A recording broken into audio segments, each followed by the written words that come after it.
people? Welcome back. Y'all already know what time it is, man. A patch hit.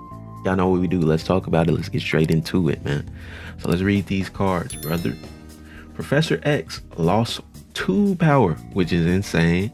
Werewolf, they changed from 3/3 to 4/4. Kept the same ability. We gonna talk about it. Don't worry. Grab a snack. All right, grab a snack and stick around. All right, let's go. Black Widow. So she went from 2 cost 1 power to 3 cost 3 power. Interesting. We gonna talk. Martyr, they changed her. They gave her 1 power. Not really that much of a difference. I'm gonna talk about why she still sucks. Right. Viper, they changed her from 2/3 to 3/4. This might seem like a nerf. It's actually a, let's call it a birth, right? Let's call it a birth. Ronin, he got 2 extra power. Cool. Maximus, they took him out of Silver Surfer decks. That's tough, but they made him cheaper and basically the same strength. So I'm gonna call that a buff actually. Gladiator, they gave him some more power, and then Punisher, they gave him some more power. So these changes aren't really, they don't really change the way the cards function.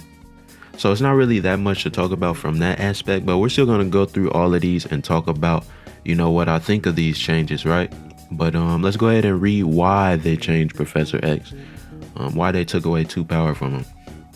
So, it's all fun and games when you're curving Warpath into Destroyer, but that's not what's really been happening with Professor X lately. As we've pushed on the ability to access extra energy or attack locations without playing them directly, Xavier has become a centerpiece threat in decks aiming to aggressively restrict the play within play space within the game. As we discussed when adjusting Galactus many moons ago, that's a dynamic we want to control carefully.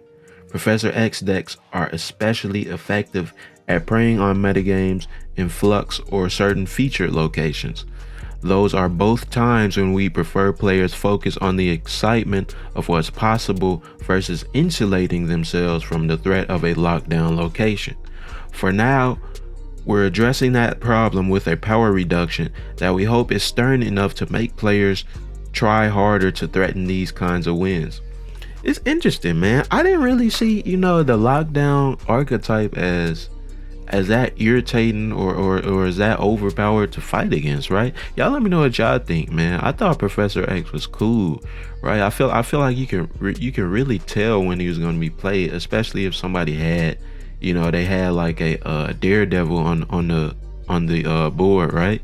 So it's interesting that they're nerfing him, man. All it really does is make all the lockdown archetypes weaker, which it was definitely strong, and it kind of opens up some space for a card like Jean Grey to be played, which is cool. So you might see her go up a little bit.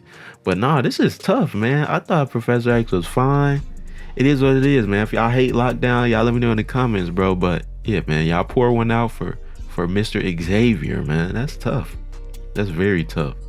But up next, man, we got Werewolf by Night. See what they got to say about this dude.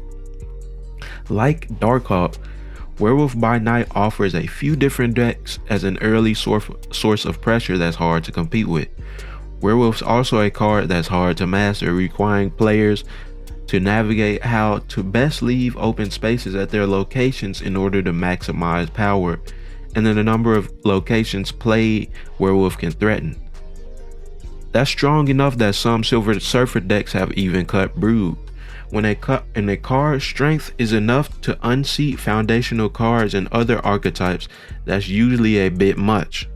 We've considered many changes, but wanted to try to maintain the excitement of leaping ferociously around the board with a meaningful threat. To accomplish that, we're going to try moving Werewolf up the curve to 4 costs. This will remove a meaningful amount of energy and time from the card, and also bring Brood back in from the card. I don't know what they talking about with this Brood, man. You look, first of all, he's a Series 5 card, so nobody has him off tops, right? So he might have been cutting Brood out of a few decks, but look, man, I still use that like Patriot deck, that was pretty popular months ago. I don't know why it fell off in popularity, because I win a lot with that deck when I play off camera, right? So you can still use like a Forge plus Brood combo to get a lot of points plus Patriot, right? You can still throw Brood on your Silver Surfer if you don't have Werewolf, which you probably don't, right? But I do agree, man. He was pretty overpowered, right? And I guess they just toned him down a little bit, right? I feel like he's still gonna be fine. I feel like you can still play him on something like a what's that type of deck called? Like a you know, the deck with I think it's called like a bounce deck, bro, where you basically throw all your cards in on turn 6. You just got to calculate which locations to play so you know where you want to move your guy to. But yeah, man, I think Werewolf is still fine, bro. They didn't change the way his ability works, so he's still gonna be good, man. Y'all let me know what you guys think of Werewolf. Let's go to Black Widow. What they gotta say about this girl, man. Shifting Widow's bite to 0-1 was an effective boost to Black Widow's strength, and there are decks playing Widow today that we're happy to see. We're less happy with how easy and rewarding it is to use Beast or play some locations to play Widow multiple times. Getting stuck with a bunch of Widow's bites can be a fairly frustrating for a lot of decks, so we're moving to a higher cost that will make that more difficult. This is fairly similar in principle to the change that we made a long time ago to Rock Slide, shifting a card's cost to raise the strength floor but lower the ceiling, and that change worked well. I agree with that, man. So even though they talk about they want to nerf Beast, it really looked like they're targeting Darkhawk right here, because I really only see her on Darkhawk, to be honest. On top of that, it's not that difficult to deal with the Widow's bite, right? Especially since cards like Annihilus came out, even though not everybody has them. You know, you can still deal with them like that. Also, right, destroy decks will be popular as long as they don't release a card that blocks all 3 spots from being able to destroy anything. So you can always eat the Widow's bite with like a Carnage or a destroy with Deathlock or Killmonger or something, or not Killmonger, or Venom or something like that, right? So I didn't really see her as that oppressive. I get what they're saying though. I think she's more balanced at this point because, like they said, you won't be able to cheese people out with Beast, right? Kind of make it a little bit more difficult. Let's say you wanted to throw her on a Wong deck. It's gonna make that a little bit harder. On top of that, y'all know that new card Havoc came out, so they probably were looking at that card Havoc. If y'all don't know what that does, check out my video on the leaks. I talked about it. They're probably trying to change some cards to, just prepare for that card to come out to make sure you don't get the super cheese off, right? And yeah, that's probably another reason why they changed Black Widow that they didn't talk about. But I think it's a good change. Y'all let me know what y'all think. Up next, we got Martyr. They gave her 1 power. Let's see why. It's clear that we missed low on Martyr, so we're coming in quick with a quick buff here. One of our learnings from Martyr has been better gauging the value of simple power, which has been devalued in many recent metagames. Lower cost cards are under a lot of pressure to provide power in higher level play. That's a dynamic we're going to continue exploring as we develop future content. It's interesting, man. Although they buffed her, right, they gave her 1 more power, I still see no reason to play Martyr ever, right? I feel like you're whenever you have Martyr on your deck, you're creating the entire rest of your deck to offset the negative that comes with her ability, right? And so when you look at a card like Martyr 1/5, who else has 1/5? I forget her name, the card that can flip on each side, and then who's even stronger than that is Ebony Maw, right? Ebony Maw, there's a lot of different things that you could do with them. You can hide them behind Invisible Woman. You can play them on Shuri Sauron. You can play them on an ongoing deck, and on turn 3, force your opponent to play there. And then you can support them with Claw, right? There's a lot of different things that you can do with Ebony Maw. The other girl, I forget her name, right? The one that flips back and forth. You can, obviously, all 3 of these cards, you can use 0 to remove their ability, right? But that other card also creates mind games for you, right?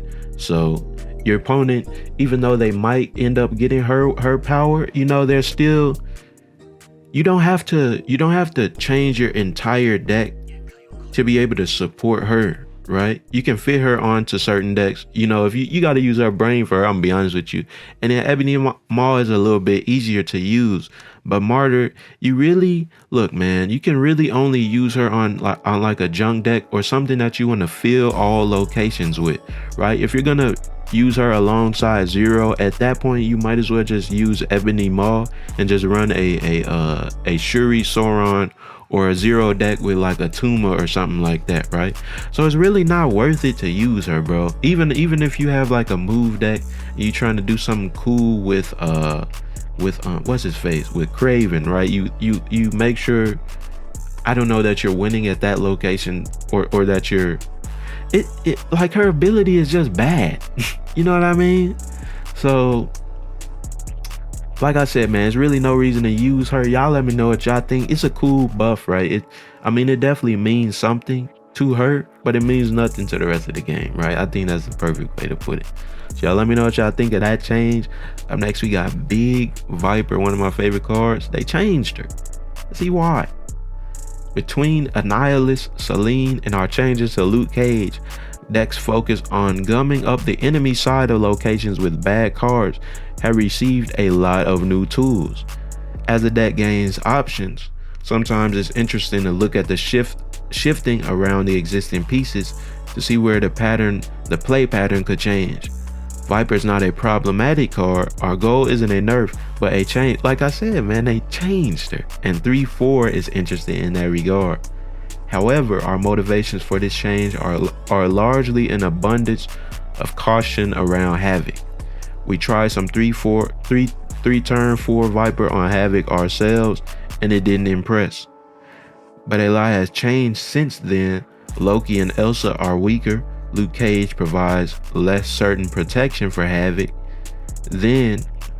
Some Dominic decks have even disappeared. Between the potential for that and the combination of plays can be so unfun, we're making this change to ensure it doesn't exceed our expectations and warp the metagame. It's also just a good opportunity to experiment while shifting Viper to a different cost, right? So I like this change, man. So it looked like they're trying not to allow people to cheese you out with Havoc, which is cool, right? Giving your opponent Havoc, making them lose all their energy, even though the card gets stronger, right? But I kind of like this change, right? Because I feel like the only time you're really only gonna use Viper on turn 2 is if you pull the hood and you have Viper by turn 2, right? So let's say you're running her on the hood or alongside the hood, which more often than not you are, right? Let's say you're gonna get her on turn 2. When you flip over when you flip the hood over, right, you now have 4 power instead of 3, right? When you run her with Sentry, you know, it's just that extra power you have, right? Obviously, since she costs more, you're not gonna be able to potentially throw down as many cards alongside her when you play her that you used to be able to. But I like it, bro. I think I low-key think she's better, man. I low-key think she's better. And I'm gonna keep using her, right? I'm gonna keep using her. Her being 3 means you can use her on a Silver Surfer deck. I don't really see what combination of Silver Surfer she fits on, but that's just a possibility because she's now a 3-cost card. Which, I mean, even though it might seem like you can't use her on that type of deck, it's still like a slight buff in that regard, right? So yeah, man, I like this Viper change. Y'all let me know what y'all think of her. We up next to Big Ronin. I like this, man. Give this archetype some love, bro. The Accuser has been on our buff list for months, but we rated to pull the trigger for a few reasons. There was some concern about how to best push past archetypes, and we were considering a more significant rework, and eventually buffing Ronin headlong into Loki just didn't seem right. We've decided to stick with something simple for now, adding some power to create a more meaningful 5-cost threat. And this is cool, bro. They just lowered Master Mode to Series 3. We're gonna talk about Maximus next, who works great with Ronin that they changed. And then they just give him a little bit more power, man. So I'm just liking this, bro. You finally have the potential to actually see this card be played. And that's great. Right? So you probably could use Crystal a little bit more. You could use Maximus. Who else can you use? yeah, like I said, Master Mode. Those are really the three main cards that work the best with him. But I mean, just the fact that you're able to use them now to any degree of success, right? It's cool. It's good, right? So I like this change. I hope you guys like it too, because Ronin gets no love. I'm definitely gonna be trying them as well, by the way. So Maximus, yeah, I already see Ronin. Let's go ahead and read it. Anyways, as an additional support piece for Ronin, we're delivering a buff to Maximus here. Maximus was an early addition to Silver Surfer, providing a lot of power efficiency. As we continue to release 2-cost cards, especially Dakin and Sebastian, 3-cost cards, especially Dakin and Sebastian Shaw, Maximus has struggled to earn that slot. We're happy to see the release of Blob to provide a surge of Maximus, and we decided to capitalize on that momentum and see if Maximus can play a role in other decks. Cool, man. That's cool. They said he's cool in Silver Surfer, but he kind of fell off in that slot. So we gonna change him, help him be played with Ronin a little bit more.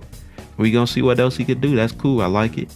You know, on turn 6, instead of just playing Maximus for 7 and then potentially playing another 3-cost card for a few more points, you could play for 6 and then a 4-cost card. And more often than not, 4-cost cards are stronger than 3-cost cards point wise.